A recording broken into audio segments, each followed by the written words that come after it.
নির্মমভাবে নিহত হয়েছে। আমরা তাদের আত্মার মাগফিরাত কামনা করছি এবং তাদের যারা হত্যা হয়েছে তাদের যেন সুষ্ঠু তদন্তের মাধ্যমে বিচারে আনা হয় সেই প্রত্যাশা ব্যক্ত করছি। স্বরাষ্ট্র উপদেষ্টা মহোদয় যিনি আছেন জনাব সাখাওয়াত হোসেন স্যার আমাদের আবেদন ইতিমধ্যে মেনে নিয়েছেন। স্যারকেও আমাদের পক্ষ থেকে ধন্যবাদ।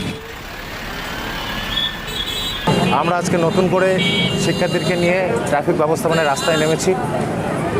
ইনশাল্লাহ শিক্ষার্থীরা গত 4-5 দিনে যে ট্রাফিক ব্যবস্থাপনা রেখেছিল অত্যন্ত সুন্দর।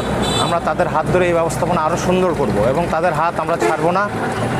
এই বন্ধন যেন কখনোই না ছুটে যায়, আমরা সেদিকে খেয়াল রাখবো এবং রাষ্ট্রের উন্নতির উদ্দেশ্যে কাজ করব।